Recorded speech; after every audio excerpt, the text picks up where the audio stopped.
morning. So, another thing I want to talk on this page is diet.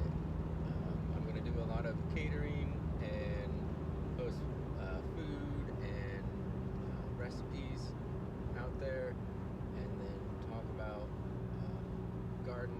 But with diet, I've been working with people for the last 7 years, help teaching them about diets. A lot of people get put on a low carb diet and then they say they can't eat anything. They'll get put on a low sodium, a renal, various diets that I've been working alongside dietitians. I'm not a dietitian. I did not go to school for it. But I've seen a lot of things and talked to people, and I've helped educate others on what foods to eat, which ones to stay away from. Things have changed. And over the years, they go back and forth on coffee. Is it good for you? Is it bad for you?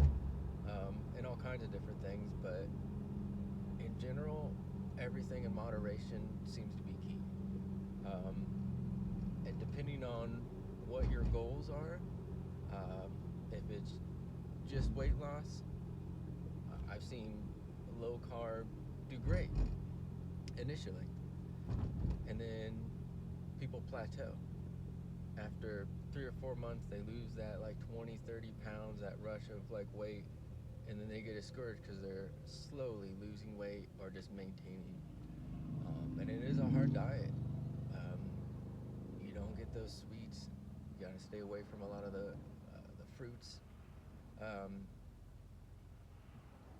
but I believe if you really want to lose a lot of weight quick, low carb is great. But when you go off the rails, you're going to gain that back 2 times as fast once you just go back the way you were eating. Um, if you transition to a Weight Watcher diet, now I've seen that be a bit better over the last couple years. There's an app you can use, and it basically teaches you portion control, um, which is very necessary in today's society, because when you go out to a restaurant, you get the restaurant style big platter of food, and you feel obligated to finish it because that's what we're taught. Finish your food, don't waste it. And you're eating a daily 2,000 calorie diet in one meal, some goes. I've seen, when I was working at Applebee's, we had a Oriental chicken salad that was 1,300 calories just for the one meal because of the sugary Oriental dressing and then the chicken fingers that go on top of it. We had a crispy orange bowl that was actually 2,100 calories that had rice, veggies, almonds, crunchy noodles, and then they topped it off with boneless wings and this sugary orange glaze. And you got your daily calories in one meal. So people don't realize all the things that we're putting in our body is adding up exponentially. And we feel like, oh, we throw a little veggies in there, we're killing it, we're doing great. But no, it's all the sugars, it's all the processed food, it's all the junk that we're eating, and we're overeating. We need to retrain our bodies to eat less and to eat the right foods. And when you're eating the right foods, you feel fuller for longer. You're not eating the cheeseburger from McDonald's that has meat filler and drinking the Diet Coke that makes you actually hungrier, because they found that soda carbonization actually releases, I believe it's called glucurin, a chemical in your gut that's released to go out and start the process of digesting food. So when you drink that and expand your stomach, it thinks, oh, I have food, but it's those empty calories, and you inherently are hungrier, and then you're more likely to actually just go eat food. So when people are addicted to Diet Coke or diet drinks, even when they're not on a diet, they still drink it. It's not good for you. It's more of like an oxymoron. They put fake sweeteners in these things, and it gets you addicted to the drink. They actually used to put like Splenda and Sweet Lows in things to make people gain weight back in the day. But now they're doing it to get people addicted to whatever food it is. So just in general, we know what's good for us. We know the fried food's not going to be great, not settle well for us. We know that Taco Bell, the McDonald's, the Burger King, and all that's not great for us. But when we're on the go and we're busy, it happens. They say, oh, just eat a good diet and you don't need to take vitamins.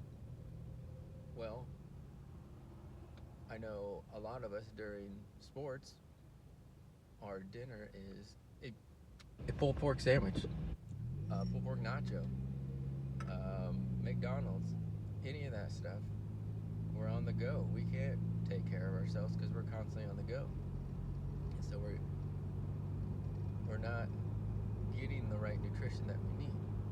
So I do supplement with vitamins, just to make sure I'm hitting my bases, because people are like, oh, you're just throwing money away because you don't consume half of those vitamins, or if you're just eating a regular diet, you'll get all your... I don't eat fish. I don't eat fish 3 times a week, do you? So I gotta get my omega-3 in pill form. You can have bread, you can eat fish, and maybe I will eat more fish here and there, but to be consistent, I'm just gonna take a pill. A good multivitamin, not just a men's one a day or women's one a day. Like, look into it, find a good multivitamin, and I'll talk more into those and tell you what I use. But just do some research. Just look into things. See what your body needs. My body needs different things. See what works for you. I decided this year that I was gonna try all kinds of different things. You look out there and people would tell you this is bad, this is wrong, this doesn't work. Just try things. See what works for you. Because what works for them may not work for you. And maybe they're trying to pitch something to sell something. You know? I'm not profiting off of anything. I wish. But I just say, try all the things, alright? And if you hear the people that say, oh, you're just wasting money if you do this, it's not wasting money if you're investing in yourself. If you're taking the time to try something new, you're investing in yourself, you're investing in your health to feel better. That's my goal. I don't want to get ripped, I don't want to get like jacked, I don't need to lose a ton of weight. I want to feel good when I wake up. I want my knees to not hurt when I wake up. I want my back to not hurt. I don't want to have to take Tylenol 3-4 times a week. I was at a bad place where I was living off of Tylenol, drinking pop in the morning just to wake up and clear my throat from all the sinus drainage constantly. I was sick more times in this past flu season than I had been in my entire life, and I needed to change something. So I did. I cut out the pop was the main thing, which is the easiest thing. If you just eliminate pop. I hated water. I felt like I even choked on water when I tried drinking it because I had all this sinus drainage. But I believe pop was half the culprit, but it was clearing it up for me. So it was just a continuous cycle.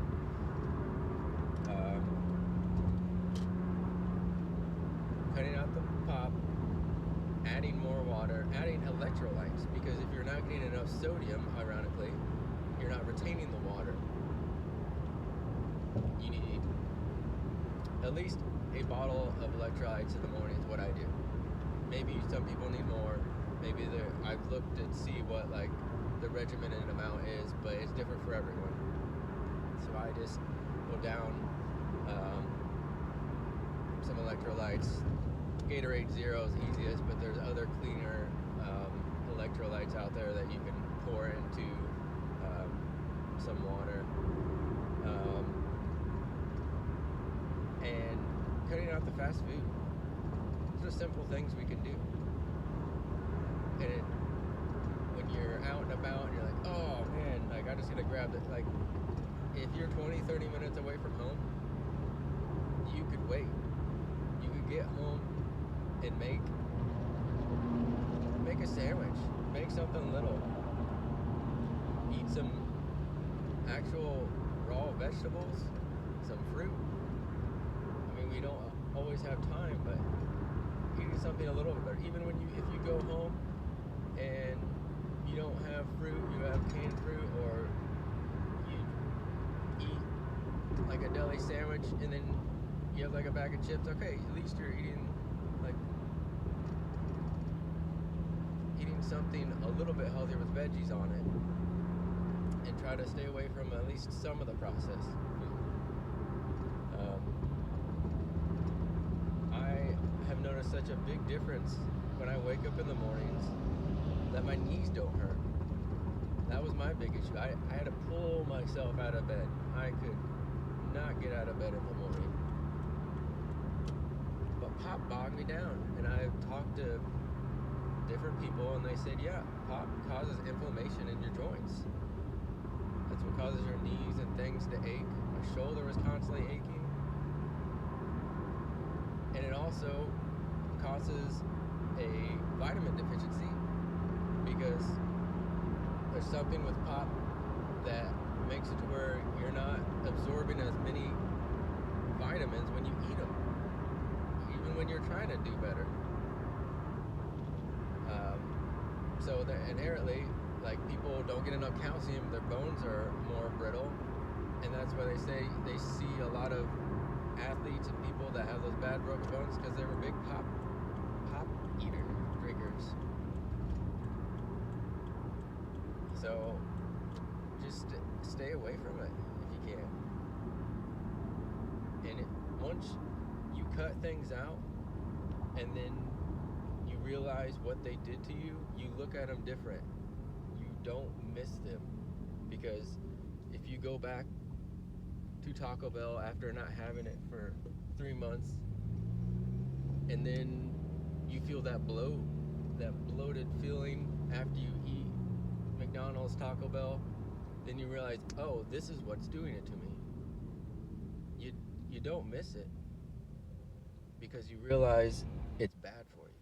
We know things are bad for us, but when you really see cause and effect, and you could feel how good you can feel when you're away from those bad things, it's not worth it. So just look into health, invest in your health, make sure that when people tell you, oh, don't do that, just try it for yourself. Try all the things. Maybe things work for you. Maybe a certain diet works good for you. But keep going and keep trying things. Don't give up on one thing.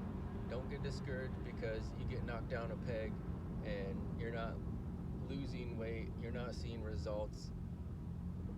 It took 3 months at least for me to get that gut health in check. And I was eating really good things and trying different things, but now I don't have that like bloated feeling constantly. I started with the chia seeds, getting fermented food, kombucha, kimchi, sprouts. Those are a big thing, great for gut health, and then a lot of different vitamins. And I finally feel good. All right? I'm not running miles. I'm not going to the gym. I'm not doing crazy workouts. I'm eating cleaner. I'm taking vitamins. and I am being active, but nothing out of the realm of like having to get a membership or go do something that's extreme. And if I wanted to, and I did that, it's great, and I could probably be even in better shape. But right now, I feel good, and that was my main thing. I just want to feel good. I don't want to be dependent on painkillers or drugs that you go to the doctor and they treat the symptom but not the issue. And right now, I'm fixing a lot of my issues. And right now, I feel better than I have probably felt in many years. And finding what your new normal should be is crazy, because it feels like you're just living a different life. It's a different you. So do what you can, eat better, try different things, talk to people. It's the biggest thing. What worked for you? What try? What did you try?